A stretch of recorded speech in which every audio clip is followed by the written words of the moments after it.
प्यारे बच्चों, कैसे हो आप सब। आई होप आप सब बहुत अच्छे होगे और आप अपनी एग्जाम की प्रिपरेशन भी पूरी सीरियसनेस के साथ कर रहे होगे। एंड आई ऑल्सो होप कि आप हमारी हर वीडियो को बहुत ही ध्यान से देखते हो और अगर कोई नया कॉन्सेप्ट उन क्वेश्चंस के थ्रू आपको देखने को मिलता है तो आप उनको नोट भी कर रहे होगे।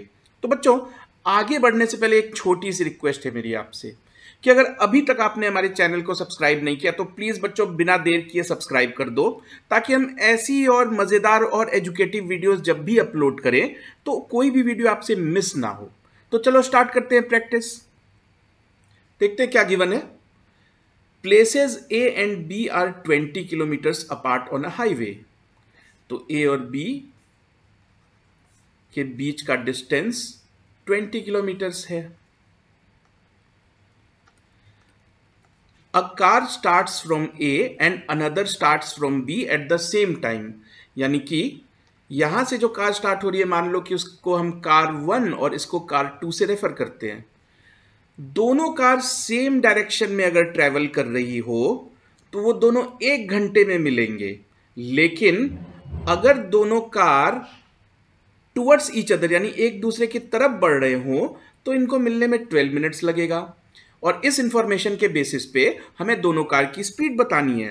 तो ऐसा करते हैं, पहले कार की स्पीड को v1 और दूसरे कार की स्पीड को v2 मान लेते हैं। तो बच्चों, क्या कॉन्सेप्ट होता है कि अगर दो मूविंग ऑब्जेक्ट के बीच की डिस्टेंस हमें पता होती है d और दोनों की स्पीड पता होती है, तो दो सिचुएशन हो सकती है। या तो दोनों सेम डायरेक्शन में जा रहे हैं। सेम डायरेक्शन में जा रहे हैं का मतलब कि जिसकी स्पीड फास्ट होगी वो स्लो वाले का पीछा कर रहा होगा, तभी ऐसी मीटिंग हो पाई है। तो अगर दोनों सेम डायरेक्शन में जा रहे होते हैं तब जो मिलने में टाइम लगता है उसका फॉर्मूला क्या होता है? डिस्टेंस डिवाइडेड बाय दोनों की स्पीड का डिफरेंस, यानी जिसकी स्पीड ज्यादा है माइनस कम वाले की स्पीड। अच्छा, दूसरी सिनेरियो कि दोनों एक दूसरे के तरफ आ रहे हैं, तब मिलने में जो टाइम लगता है उसका फॉर्मूला क्या होता है? डिस्टेंस डिवाइडेड बाय दोनों की स्पीड का सम। तो यहां हमारे क्वेश्चन में डिस्टेंस तो गिवन है, दोनों की टाइमिंग भी गिवन है, हमें बस दोनों की स्पीड निकालनी है। तो अब ये डेटा और फॉर्मूला अप्लाई कर देते हैं। तो सेम डायरेक्शन के बारे में क्या लिखा हुआ है कि वो 1 घंटे में मिल जाते हैं। तो फॉर्मूला के अकॉर्डिंग डिस्टेंस तो गिवन है 20 किलोमीटर, तो टाइम कितना होना चाहिए? डिस्टेंस डिवाइडेड बाय दोनों की स्पीड का डिफरेंस v1 माइनस v2। अच्छा देखो, हर जगह डेटा किलोमीटर आवर इस टर्म्स में दिया हुआ है, तो हमने जो v1 और v2 माना है, फास्ट वाली की स्पीड v1, स्लो वाली की स्पीड v2, ये दोनों हमने किलोमीटर पर आवर में एज्यूम किया है। तो देखो, सेम डायरेक्शन के बारे में लिखा है कि वो 1 घंटे में मिल जाते हैं, यानी इस फॉर्मूला में आंसर 1 आ रहा है। तो यहां से v1 माइनस v2 की वैल्यू 20 आ रही है। तो मान लो कि ये इक्वेशन ए है। इसी तरह अपोजिट डायरेक्शन का डेटा गिवन है कि अगर टुवर्ड्स ईच अदर मतलब कि अपोजिट डायरेक्शन आमने सामने से आ रहे होते हैं, तब इनको मिलने में जो टाइम लगता है वो होता है डिस्टेंस डिवाइडेड बाय दोनों की स्पीड का सम। और यहां टाइम बताया हुआ है 12 मिनट्स। तो देखो बच्चों, यही मैं तुमसे कह रहा था कि हर जगह डेटा किलोमीटर आवर में दिया हुआ है, सिर्फ एक डेटा मिनट्स में दिया हुआ है। तो हम क्या 12 मिनट्स लिखेंगे? नहीं लिखेंगे ना, हम मिनट को आवर में कन्वर्ट करके लिखेंगे। तो 12 मिनट 1/5 ऑफ एन आवर होता है। तो यहां से देखो v1 प्लस v2 20 इंटू 5 100 इसकी वैल्यू आ रही है। मान लो कि इक्वेशन बी है। तो अब हमारे पास दो वेरिएबल थे v1 और v2 और हमारे पास दो इक्वेशन आ गई है। तो इन दोनों इक्वेशन की मदद से हम v1 और v2 निकाल लेंगे।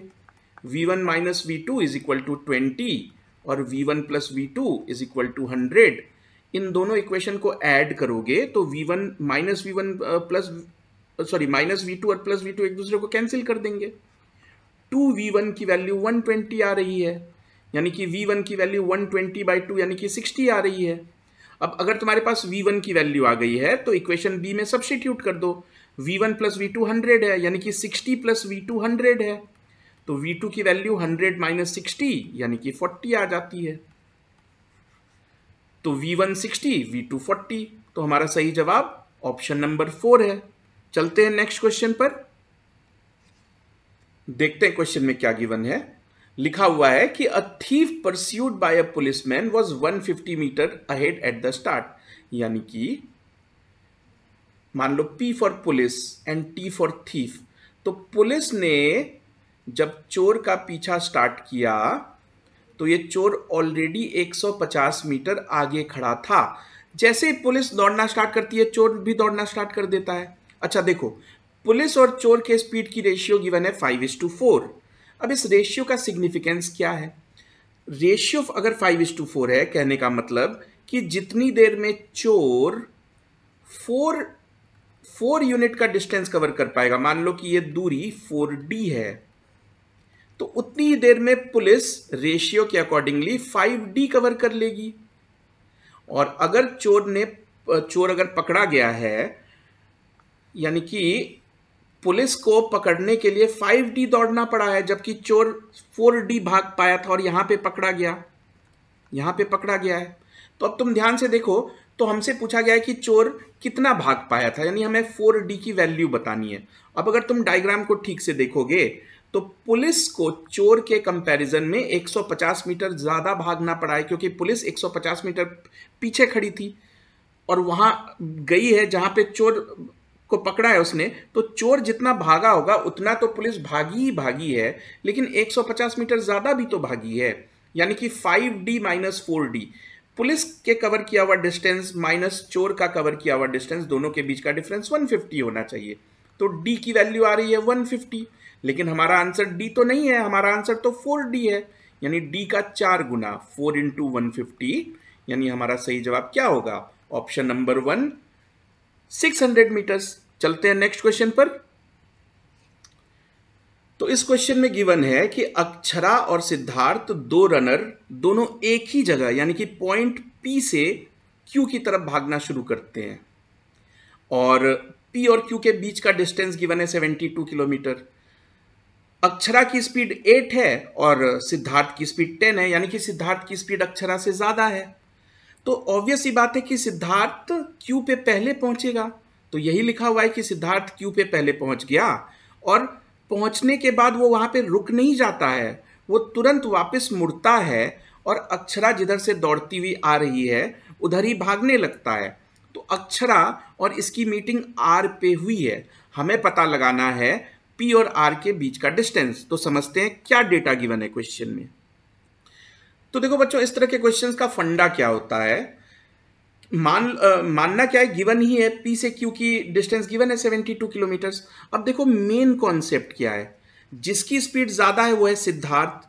तो सिद्धार्थ ने क्या किया है, सिद्धार्थ P से अपनी जर्नी स्टार्ट करता है, Q तक पहुंचता है, यानी कि 72 किलोमीटर तो दौड़ता ही है वो, लेकिन रुक नहीं जाता है। अब वो यू टर्न लेता है और यू टर्न लेके जिस डायरेक्शन से आया था उसी डायरेक्शन में जाने लगता है। अच्छा, इस बीच अक्षरा भी तो दौड़ रही थी, यानी कि अक्षरा ने उसी वक्त दौड़ना स्टार्ट किया था जिस वक्त सिद्धार्थ ने दौड़ना स्टार्ट किया था, लेकिन क्योंकि अक्षरा की स्पीड कम है तो अभी तक वो Q तक पहुंच नहीं पाई है, और इसी बीच में सिद्धार्थ ने यू टर्न भी ले लिया है।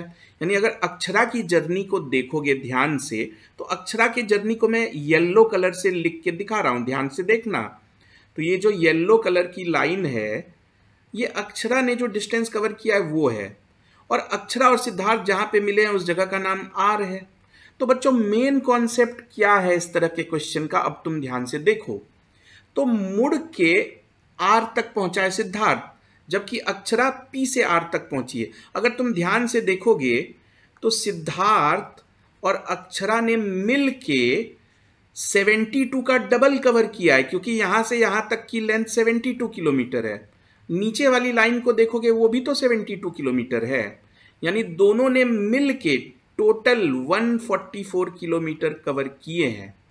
अब इस 144 किलोमीटर में थोड़ी डिस्टेंस अक्षरा ने कवर की है, थोड़ी सिद्धार्थ ने। ऑब्वियसली सिद्धार्थ ने ज्यादा कवर किया, अक्षरा ने कम कवर किया है। अब अगर तुम इन दोनों के स्पीड को देखोगे तो स्पीड है 8:10, यानी स्पीड की रेशियो अक्षरा और सिद्धार्थ के स्पीड की रेशियो क्या आ रही है, 4:5 आ रही है। यानी अगर दोनों ने मिल के 144 कवर किया है तो उसमें कम डिस्टेंस अक्षरा ने कवर किया, अक्षरा ने 4D कवर किया है और सिद्धार्थ ने उतनी ही देर में 5D कवर कर लिया होगा। तो दोनों का सम यानी कि 9D क्या होगा, 72 + 72 यानी कि 72 का डबल 144 होना चाहिए। तो अगर 9D की वैल्यू 144 आती है तो D की वैल्यू कितनी आ रही है, 144/9 यानी कि 16।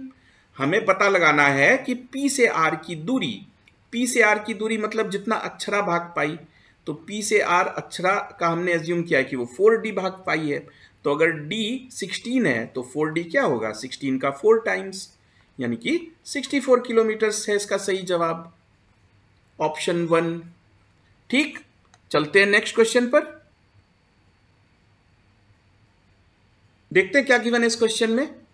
तो लिखा हुआ है कि a bus travels 1/3 of the distance at a speed of 40, next 1/3 at speed of 50 and last 1/3 of the distance at a speed of 60 kilometre.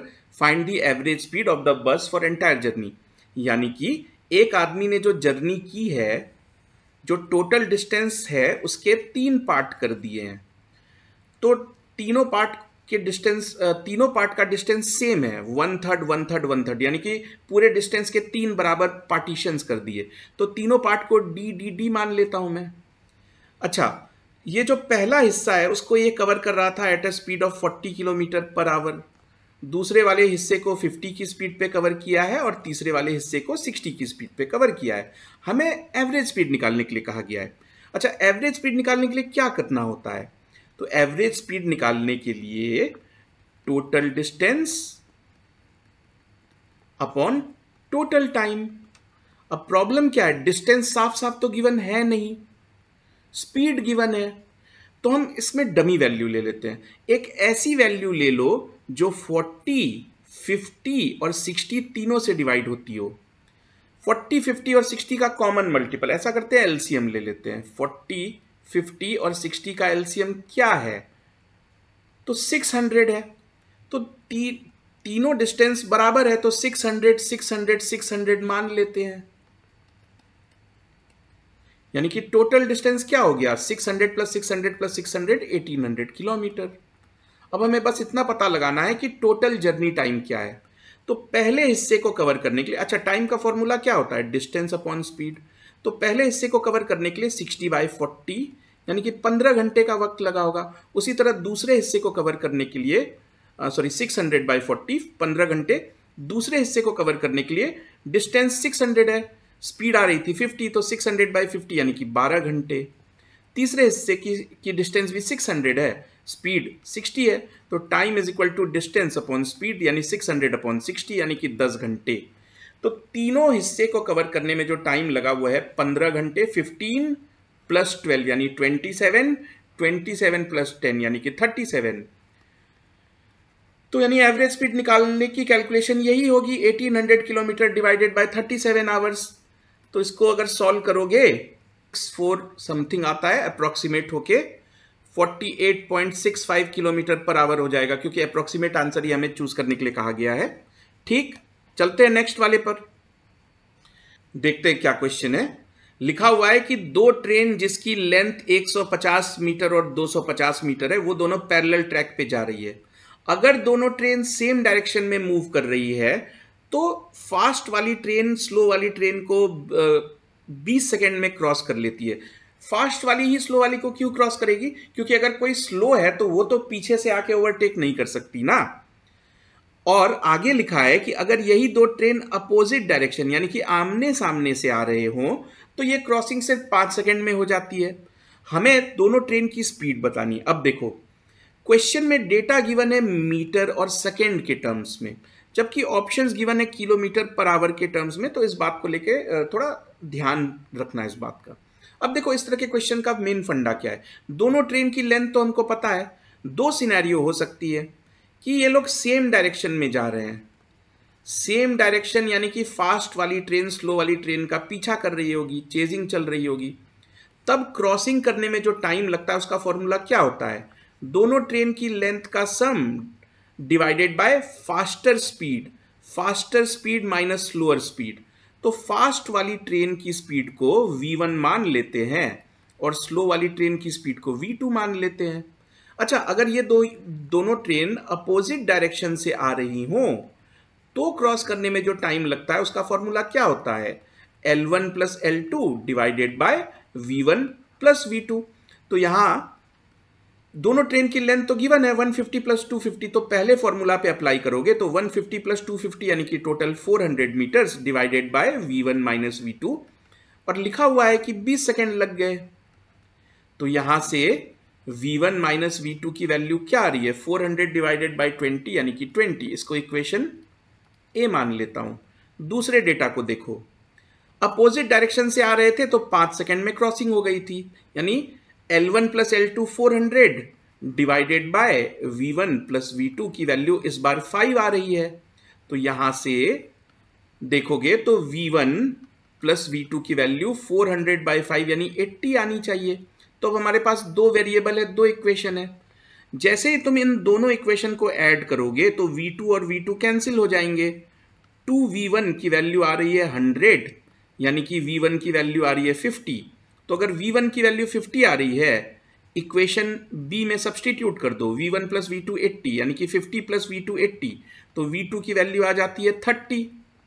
अब दिक्कत क्या है कि जो आंसर हमने निकाला है V1 V2 वो तो मीटर पर सेकेंड में आ रहा होगा, जबकि हमें आंसर देना किस में है? किलोमीटर पर आवर में। तो अब इसको कन्वर्ट कर लेते हैं, 50 मीटर पर सेकेंड और 30 मीटर पर सेकेंड को किलोमीटर पर आवर में कन्वर्ट कर लेते हैं। तो मीटर पर सेकेंड में दी गई स्पीड को किलोमीटर पर सेकेंड में कन्वर्ट करने के लिए क्या करते हो? तो हम मल्टीप्लाई करते हैं किससे? 18/5 से। तो 50 मीटर पर सेकेंड को किलोमीटर में बदलना पड़े तो 50 इंटू 18/5 यानी कि 180 किलोमीटर पर आवर लिखना पड़ेगा। उसी तरह 30 मीटर पर सेकेंड को कन्वर्ट करोगे तो 18/5 से मल्टीप्लाई करोगे तो 18 6 आर 108 किलोमीटर पर आवर। तो हमारा फाइनल आंसर यही होगा ना, ऑप्शन 3, 180 एंड 108। ठीक, चलते हैं नेक्स्ट वाले पर। तो इस क्वेश्चन में गिवन है कि एक नाव वाला अगेंस्ट द करंट जा रहा है, यानी कि अपस्ट्रीम सिचुएशन में 2 किलोमीटर जाने में उसे सिर्फ 1 घंटे का वक्त चाहिए। यानी कि अपस्ट्रीम स्पीड तो यहां से समझ में आ गई है। अपस्ट्रीम स्पीड क्या है? 1 घंटे में 2 किलोमीटर, यानी कि 2 किलोमीटर पर आवर है अपस्ट्रीम स्पीड। उसी तरह देखो आगे क्या लिखा हुआ है, 1 kilometre along the current. Along the current मतलब डाउन स्ट्रीम। तो 1 किलोमीटर डाउन स्ट्रीम जाने के लिए सिर्फ 10 मिनट का वक्त चाहिए। यानी 10 मिनट में अगर 1 किलोमीटर ट्रेवल कर जाती होगी ये बोट, तो 60 मिनट में उसका 6 गुना कर जाती होगी, 1 किलोमीटर का 6 गुना। यानी कि डाउन स्ट्रीम स्पीड तुम कह सकते हो कि 1 घंटे में 6 kilometre, 6 kilometre per hour. Question क्या है? क्वेश्चन है कि बोट अपने दम पर, यानी कि स्टेशनरी वाटर, करंट एग्जिस्ट ही ना करे। करंट मतलब पानी तो है लेकिन पानी में बहाव नहीं है, यानी कि बोट अपनी स्पीड पे 6 किलोमीटर ट्रेवल करने के लिए क्या वक्त लेगी? अब देखो, अब अगर मैं बोट की स्पीड को b किलोमीटर पर आवर मान लूं और स्ट्रीम की स्पीड को s किलोमीटर पर आवर मान लूं, तो अपस्ट्रीम स्पीड का फॉर्मूला क्या होता है? b minus S. तो b माइनस एस की वैल्यू हम पहले ही समझ गए हैं 2। उसी तरह डाउन स्ट्रीम स्पीड का फॉर्मूला क्या होता है? बोट और स्ट्रीम की स्पीड का सम होता है ना, b प्लस एस। वो भी हम पता लगा चुके हैं, 6 है। तो अब हमारे पास दो इक्वेशन है, इक्वेशन ए और इक्वेशन बी। अगर तुम इन दोनों इक्वेशन को ऐड कर दो तो माइनस एस और प्लस एस कैंसिल हो जाएंगे। 2b की वैल्यू आ जाएगी 8, यानी b की वैल्यू आ जाएगी 4, यानी कि सिर्फ बोट की अपनी स्पीड है 4 किलोमीटर पर आवर। अब क्वेश्चन में लिखा हुआ है कि ये बोट स्टेशनरी वाटर में, यानी कि ना प्लस एस ना माइनस एस, सिर्फ अपने दम पर 6 किलोमीटर जाने के लिए कितना टाइम लेगी? तो time is equal to distance divided by speed. तो टाइम आ रही है 1.5 घंटे का वक्त चाहिए। 1.5 घंटे 1 आवर 30 मिनट्स, ऑप्शन 3। चलते हैं नेक्स्ट क्वेश्चन पर, देखते हैं क्या गिवन है। क्वेश्चन में लिखा हुआ है कि a circular race of 1600 metre in length, यानी ट्रैक 1600 मीटर्स लंबी है। भास्कर और Vinay, B for Bhaskar, V for Vinay. तो भास्कर की स्पीड है 27 किलोमीटर पर आवर और विनय की है 45 किलोमीटर पर आवर। दोनों सेम टाइम पे सेम पॉइंट से दौड़ना स्टार्ट करेंगे। अब दो सिनेरियो हमसे पूछा गया है कि अगर ये दोनों अपोजिट डायरेक्शन में और सेम डायरेक्शन में, यही दो सिनेरियो, अपोजिट डायरेक्शन में दौड़ें तो कितनी देर में मिलेंगे, सेम डायरेक्शन में दौड़ें तो कितनी देर में मिलेंगे। अब ऑप्शंस देखोगे तो सेकंड और मिनट में गिवन है, जबकि लेंथ मीटर में गिवन है और स्पीड ही एकमात्र डेटा है जो किलोमीटर पर आवर में गिवन है। तो हर जगह डेटा एक ही नेचर का होना चाहिए ना। तो ऑप्शन को ध्यान में रखते हुए पहले तुम भास्कर और विनय की स्पीड को मीटर पर सेकंड में बदल दो। तो भास्कर की स्पीड है 27 किलोमीटर पर आवर, तो किलोमीटर पर आवर को मीटर पर सेकंड में बदलने के लिए 5/18 से मल्टीप्लाई करना होता है। तो भास्कर की स्पीड आ रही है 15/2 यानी कि 7.5 मीटर पर सेकंड। उसी तरह विनय की स्पीड बताई गई है किलोमीटर पर आवर में 45, तो 45 को 5/18 से मल्टीप्लाई कर दो। 18 और 45 दोनों 9 के मल्टीपल है, कैंसिल कर दो आसानी से। तो 25/2 यानी कि 12.5 मीटर पर सेकेंड, यानी कि भास्कर की स्पीड 7.5 मीटर पर सेकेंड और विनय की 12.5 मीटर पर सेकेंड। अब देखो फंडा क्या होता है कि अगर दोनों सेम डायरेक्शन में दौड़ रहे हों तो मिलने में जो वक्त लगता है वो होता है length of the track divided by faster speed minus slower speed, यानी कि 1600 डिवाइडेड बाय 12.5 माइनस 7.5 यानी कि 1600 डिवाइडेड बाय 5, यानी 320 सेकेंड्स का वक्त लगेगा। अगर इसको मिनट में बदलोगे, एक मिनट में होते हैं 60 सेकेंड, तो 300 सेकेंड बराबर 5 मिनट और 20 सेकेंड। सेम डायरेक्शन में दौड़ेंगे तो मिलने में लग जाएंगे 5 मिनट 20 सेकेंड। अगर अपोजिट डायरेक्शन से दौड़ रहे होते तो मिलने में कितना टाइम लगता। तो डिस्टेंस है 1600 डिवाइडेड बाय दोनों की स्पीड का सम 12.5 प्लस 7.5, यानी कि 12.5 प्लस 7.5 की वैल्यू होती है 20। 1600 डिवाइडेड बाय 20 यानी कि 80 सेकेंड्स। 80 सेकेंड मतलब 1 मिनट 20 सेकेंड। तो दो अलग सिनेरियो में जो वक्त लगेगा वो होगा 5 मिनट 20 सेकेंड और 1 मिनट 20 सेकेंड। तो हमारा सही जवाब है ऑप्शन नंबर 2। देखते हैं क्या गिवन है इस क्वेश्चन में। अतुल और विशु एक 900 मीटर के ट्रैक पे रेस लगाने वाले हैं। अच्छा, पहले सिनेरियो में गिवन है कि अतुल ने विशु को एक हेड स्टार्ट दिया 20 सेकेंड का, फिर भी विशु को हरा दिया उसने 135 मीटर से। क्या मतलब है इस बात का? तो इस बात का मतलब यह है कि अतुल ने अगर विशु को 20 सेकेंड की हेड स्टार्ट दी है तो मान लो कि अतुल को रेस कंप्लीट करने में t सेकेंड्स का वक्त चाहिए होता है। तो इस बार उसने विशु को कहा कि तुम दौड़ना स्टार्ट करो, मैं 20 सेकेंड के बाद दौड़ना स्टार्ट करूंगा। फिर भी विशु को 135 मीटर से हरा दिया। यानी अगर विशु के बारे में ध्यान से सोचोगे तो विशु कितनी देर तक दौड़ता रहा इस सिचुएशन में? वो 20 सेकेंड पहले ही दौड़ना चालू कर चुका है ना। यानी कि विशु 20 सेकेंड ज्यादा दौड़ा है अतुल से, यानी कि t+20 सेकेंड्स तक दौड़ा है। क्या विशु ने 900 मीटर कवर कर लिए थे? नहीं, क्योंकि वो हार गया था 135 मीटर से। यानी कि उतनी देर में वो डिस्टेंस क्या कवर कर पाया था? तो 900 माइनस 135 यानी कि उतनी देर में विशु सिर्फ 765 मीटर ही कवर कर पाया था। तो ये डेटा पहले इंफॉर्मेशन में गिवन है। अब दूसरे डेटा को समझो। उसी रेस में दोबारा क्या किया अतुल ने कि अतुल ने विशु को 189 मीटर की हेड स्टार्ट दी, फिर भी उसको 8 सेकेंड से हरा दिया। क्या मतलब है इस बात का? किसी को 189 मीटर की हेड स्टार्ट देने का मतलब है कि अतुल ने कहा कि मैं तो यहीं से दौड़ना स्टार्ट करूंगा, तुम 189 मीटर आगे जाके खड़े हो जाओ। लेकिन इस बार सोचो कि दोनों एक ही साथ दौड़ना स्टार्ट करेंगे। जैसे ही अतुल दौड़ना स्टार्ट करेगा वैसे ही विशु दौड़ना स्टार्ट करेगा, लेकिन विशु थोड़ा आगे खड़ा है। अच्छा, फिर से विशु हार गया 8 सेकेंड से। क्या मतलब है इस बात का कि विशु 8 सेकेंड से हार गया? 8 सेकंड से हारने का मतलब है कि अतुल जब फिनिशिंग लाइन पे पहुंचा उसके 8 सेकंड के बाद विशु फिनिशिंग लाइन पे पहुंचा। तो मान लो कि विशु फिनिशिंग लाइन पे पहुंच गया, तो हम विशु के बारे में सेकेंड रेस के पर्सपेक्टिव में क्या कह पाएंगे कि अतुल के मुकाबले वो 8 सेकंड तक ज्यादा भागा है। यानी सेकेंड रेस का डेटा देखोगे तो इस बार t+8 सेकंड तक विशु भागता रहा। क्या विशु ने 900 मीटर कवर कर लिए? नहीं, क्योंकि विशु ने स्टार्ट ही 189 मीटर की दूरी से किया था।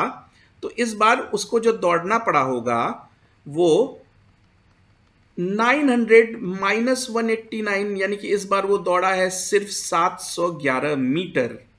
ठीक है, अब इस दोनों डेटा को ध्यान से देखो। हमारे पास विशु के रिलेशन में दो डेटा है।